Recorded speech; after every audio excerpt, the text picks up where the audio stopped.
The celebrities are gossiping about drama amid Baldoni. Asking why Blake Lively and Ryan Reynolds were even there. They did this publicity stunt last night where they went on SNL and Ryan Reynolds made this silly joke, this really silly joke. Blake Lively and Ryan Reynolds are canceled by Hollywood A-lister actors after pulling out their poor PR stunts in the SNL 50th anniversary event.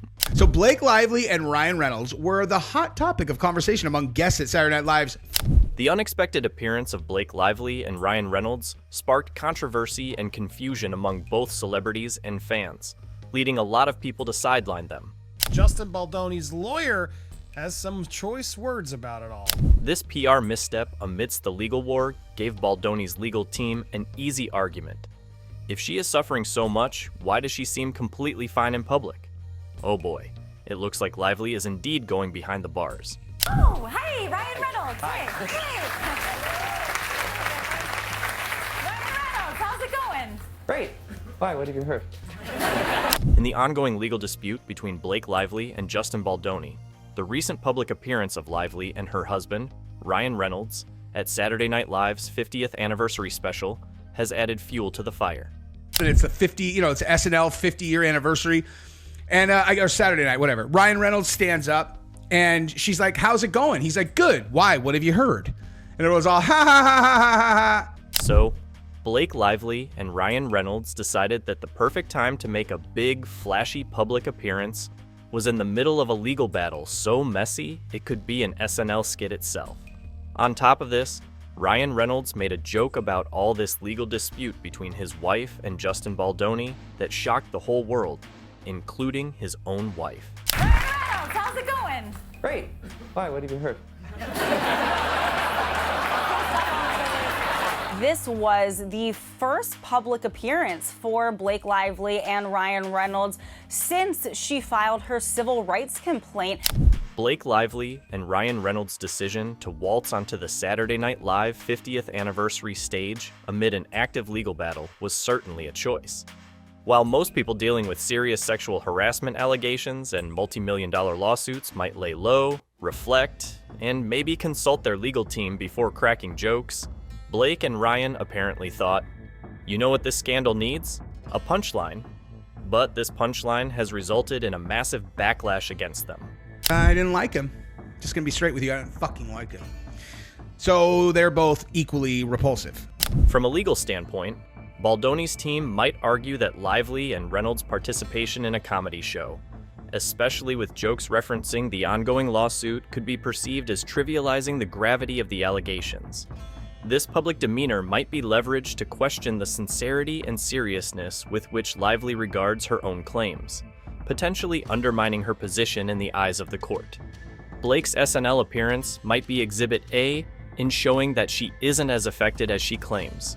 Baldoni's lawyers must be thrilled, because now they have visual proof that undermines her entire argument. They're sort of radioactive. In one breath, Blake Lively is saying she was the subject of serious sexual harassment during the filming of It Ends With Us, and now they're making light of it on SNL's 50th reunion show. So tonally, it does seem off, and I can imagine people just wanting to stay away from it. You're going to catch shrapnel if you get involved in this drama at this point.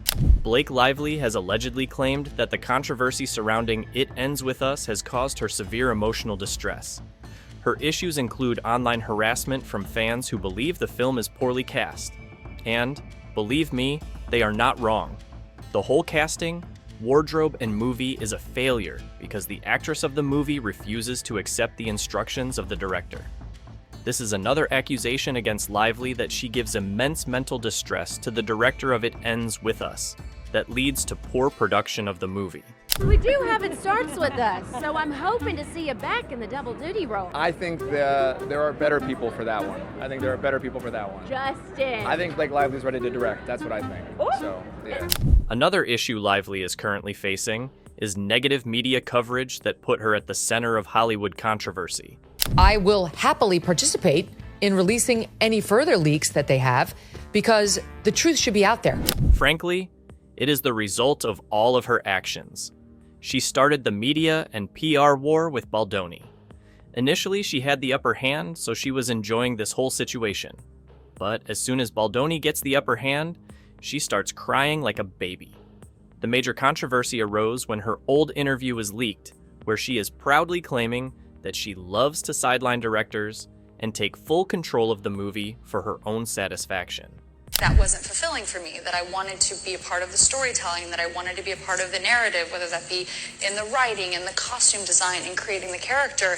And oh, don't forget about the 168 pages of Baldoni's website, where he has leaked raw footages, text messages, and voicemails of his and Lively. The raw footage of behind the scenes, along with emotional interviews of Baldoni, tell the world that he could never harass her. Like, he doesn't have the guts of doing it. I told them that I wasn't in the best place. I told them that I was exhausted, that I haven't given myself time to recover. The website tells the public that the accusation against Justin Baldoni is about as legit as a $3 bill. Apparently, instead of the usual Hollywood predator who abuses their power and silences victims with hush money, we now have a guy who, opened too many doors for people, smiled too much, had the audacity to not be a creep in an industry full of them. Just when people thought Justin Baldoni was finally the bad guy, Blake Lively proved she will always be the bad guy. Justin Baldoni just released a piece of the puzzle that will destroy Blake Lively, Ryan Reynolds, Colleen Hoover, Taylor Swift, the New York Times. This resulted in Hollywood and public to see Hollywood sweetheart Blake Lively, known for her wholesome Instagram baking and carefully curated perfect wife persona, as a career assassin. And her partner in crime? None other than Ryan Reynolds, the walking meme factory who somehow convinces us he's just a lovable goofball while allegedly pulling Machiavellian power moves behind the scenes. Contradictory. I mean, that behavior contradicts your argument that you want a fair trial and you don't want this to play out in the court of public opinion, yet you're standing in front of a room of celebrities on a national television show. It is natural that a lot of Hollywood celebrities shut her down and unfollow her on Instagram after this sort of negative media coverage. Colleen Hoover, the writer of It Ends With Us, along with other feminists, also cut her ties with Lively. Her Instagram feed has no traces of Lively and Ryan in it. And then we'll talk about everybody making fun of them, like all the A-list celebrities. What are you doing here? Why are you guys here? Do you guys really believe that you're still part of our crew? You crooked weirdos. After all of this backlash, Lively plays the role of damsel in distress. She claimed she is in high stress because of all this negative media coverage and the lawsuit against her. At this moment, Baldoni has filed a $400 million defamation lawsuit against her, and it looks like he is going to win it soon. That's why it is natural for Lively to feel stressed. Now, Baldoni's lawsuit is 179 pages. In the public, she claimed she is getting harassed by Baldoni, his legal team, and various fans. This harassment is upsetting her. Now, the question here is, if someone is genuinely so distressed that they can barely function, why are they in a comedy show? Such distressed people typically don't show up to a high-profile event packed with A-listers. They don't walk the red carpet in full glam for one of the biggest televised celebrations of the year. And most importantly, they don't mingle and socialize like nothing's wrong. That's why Brian Friedman has a lot of choice words against Lively and Ryan. He is pointing out the joke of Ryan in the SNL event while also highlighting the happy faces of Lively and Ryan. I'm unaware of anybody, frankly, whose wife has been sexually harassed and has made jokes about that type of situation. Legally speaking, this was a golden opportunity for Baldoni's team. They can now argue that Blake Lively doesn't seem to be taking her own claims seriously. Because really, if someone was deeply traumatized and facing a harrowing legal battle, would they be out cracking jokes on live television? Most people would be sitting with their lawyers, not their sketch comedy friends. But now with lawsuits and texts and all the things that she put out there, Justin is allowed to defend himself. He has, and he's been doing a way better job than your maximum effort. If you're filing lawsuits about emotional distress, it probably helps your case if you act distressed. Instead, Blake and Ryan decided to show up at one of the biggest entertainment events of the year. All smiles, giggles, and lighthearted banter. The optics, not great. They showed up to try to make light, to sort of poke fun and seem likable and see everything's cool, guys, right? No, that's why they intended. Ryan Reynolds' involvement could also hurt Blake's case because he is known for carefully calculated PR moves, so this wasn't some random date night. On top of this, his comedic persona can make the situation look even less serious. His presence reinforces the idea that Blake isn't struggling alone. She has her famous husband supporting her. On the other hand, we could see Baldoni is alone in his journey. He has no one with him as he is not a strong Hollywood personality. Here, in one of the interviews where Brian Friedman mocked Lively and Ryan over their SNL appearance, the host asked him about Baldoni's current vacations. Justin, if I'm not mistaken, is on vacation right now with his kids in Hawaii. Is he still there? Do you speak to him? I do speak to him. I speak to him often. I wouldn't call it vacation. It looks like Baldoni is on a 1-month-long vacation in Hawaii with his wife and children. I don't think anybody who's been accused of heinous, arguably what are crimes, is on vacation. Brian framed it in a way that shows how helpless Baldoni is feeling against all these crimes, that he wanted to be with his family and friends to get some peace. I think that he is trying to gather with his family and get some semblance of peace. Everyone agrees here that Baldoni is in need of peace and some support. He is not in any fancy Hollywood events where he is showing his smiles or helplessness to the world. He has cut himself off from all the Hollywood drama and wants some alone time and peace with his family. This makes him quite a relevant and favorable personality among the Hollywood celebrities, further weakening Lively's case. There's also the jury factor. Public perception matters, and if this case ever goes to trial, Baldoni's lawyers could point to this moment as proof that Lively and Reynolds are more interested in playing the celebrity victim card than actually proving any wrongdoing. They can claim that Lively is trying to manipulate public opinion through media stunts rather than let the legal system do its job. And then there's the timing. While Lively was strutting onto the SNL stage, Baldoni was reportedly in Hawaii with his family, trying to find peace in the wake of being accused of serious crimes. Now, contrast that image. One person dodging paparazzi and trying to hold his life together, while the other is cracking jokes under studio lights. Which one looks like they're telling the truth? If Blake's team wanted to prove that she was isolated and vulnerable, showing up arm in arm with Ryan Reynolds at an A-list event completely destroys that claim. On the other hand, Justin's alone time with family in Hawaii further solidifies his claims. If Baldoni's team wants to use this SNL event against Blake, they'll likely request all media footage of Blake at the event, including behind-the-scenes interactions.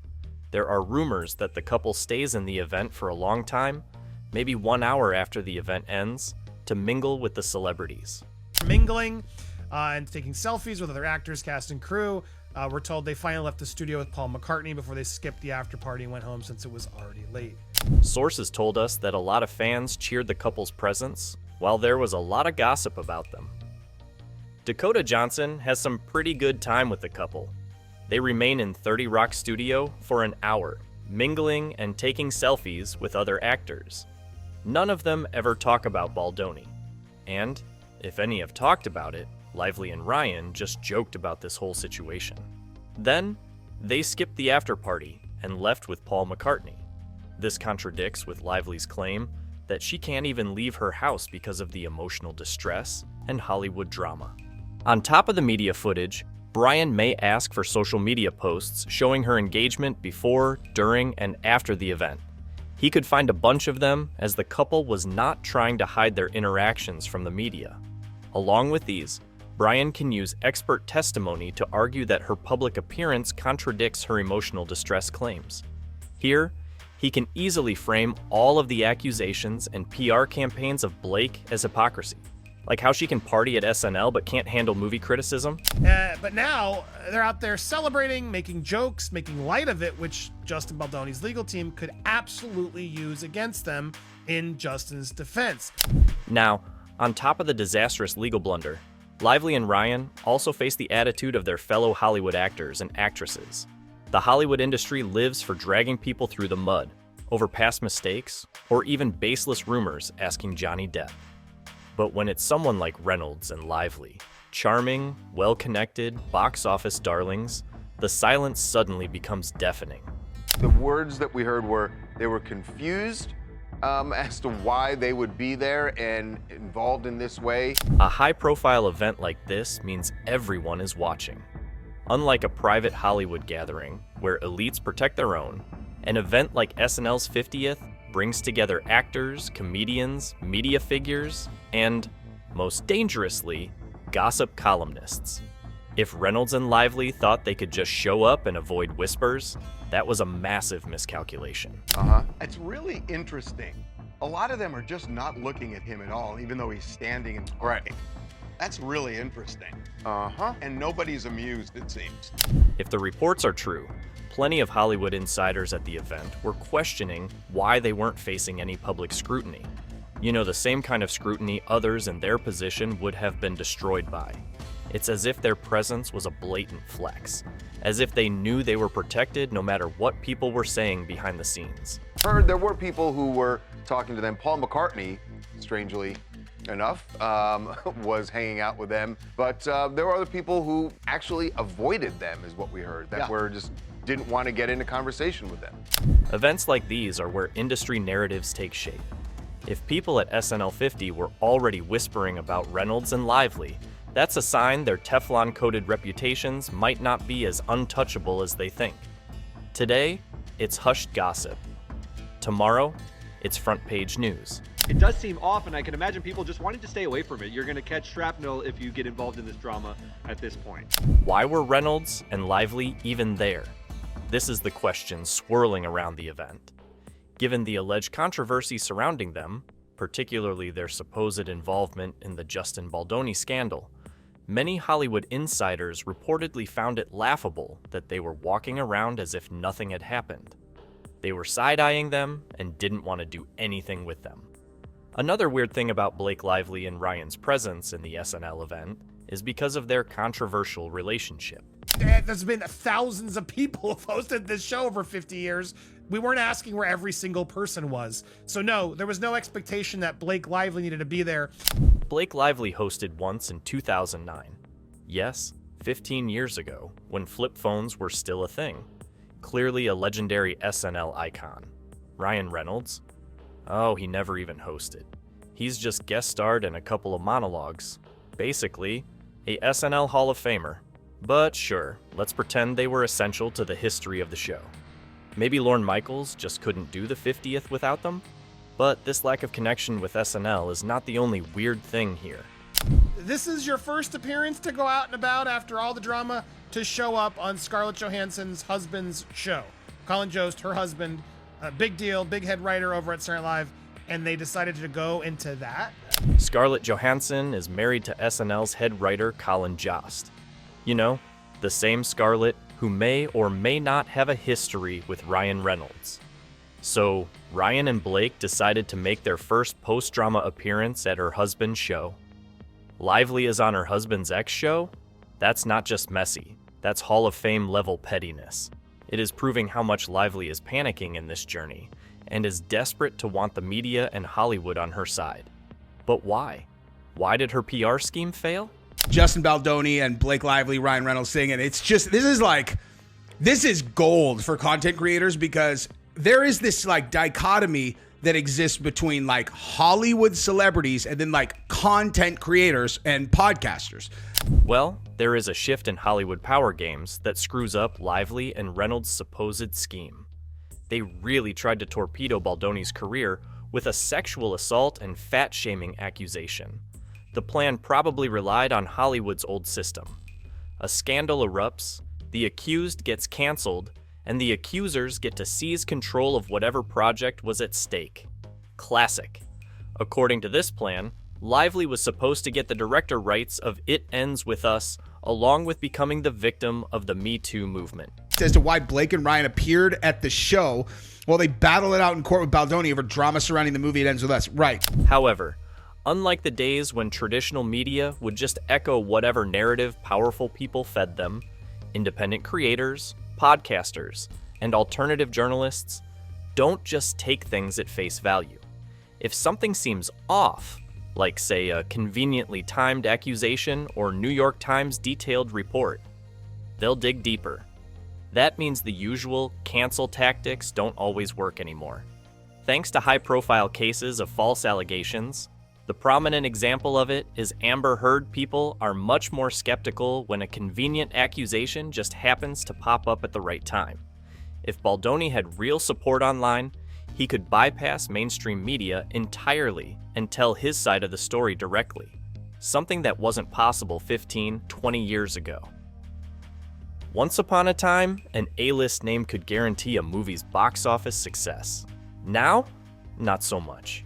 Just ask Disney how those billion-dollar flops are working out. Even big names like The Rock and Leonardo DiCaprio can't single-handedly save a film if audiences aren't interested. Traditional media used to be the gatekeeper of entertainment and news. Now, YouTube, TikTok, and independent platforms have made it possible for anyone with a mic and a camera to become a global influencer without needing a Hollywood exec's blessing. People were sort of just noticing that Blake Lively was not the nicest person. Like, she was a mean girl, tone deaf for things that were... Enter figures like Joe Rogan, whose podcast reaches millions per episode, far more than most late-night TV hosts or mainstream journalists. His unfiltered discussions attract an audience that actually trusts him more than, say, an actor reading scripted activism off a teleprompter. Certainly not the brightest person. And what you just said just doesn't make any sense. It's just like so silly to say. It's not a well thought out. It's like if you had an idea for a premise and it was totally baked and half baked and you went on stage with it. You just would know if your wife grew up to some nefarious stuff. He has created a series of videos that are mocking Ryan Reynolds and Blake Lively. He is completely roasting them, helping Baldoni in shaping the perception of the public. Traditional celebrities might have millions of followers, but how many are actually engaged? Meanwhile, independent creators build loyal fan bases who actively listen, support, and spread their content. Other examples are Candace Owen and Megyn Kelly. Their YouTube channels also contain a series of videos in favor of Baldoni, helping him in making a fan base. Somebody in Blake Lively's camp was shopping around what they claimed to be HR complaints to various tabloids and publications, namely TMZ, Daily Mail, and the New York Post. Once, people got their news from CNN, Fox, or the New York Times. Now, citizen journalists and independent commentators like Matt Taibbi, Glenn Greenwald, or Breaking Points often break bigger stories with more credibility and transparency. That is the reason the public doesn't take the New York Times' large article regarding Blake Lively and Justin Baldoni seriously. That article was part of Lively's PR campaign and aimed to destroy the reputation of Baldoni. But not any person in public takes it seriously. In fact, this article caused a massive backlash for Lively, smearing her whole campaign. It is the article where they are covering the Blake Lively complaint, claiming that text messages that were used in the article that they wrote just depict him in the wrong light. They're out of context. Now, as the big day is approaching, March 9th, 2026, nervousness of Lively and Ryan is escalating. They both have to face the court and give answers of the defamation campaign they have started against Baldoni. Up till now, it looks like no one in Hollywood is with them. Their PR campaigns are failing. SNL event is the example of it. More drama is coming in it, so subscribe to our channel to stay tuned with it.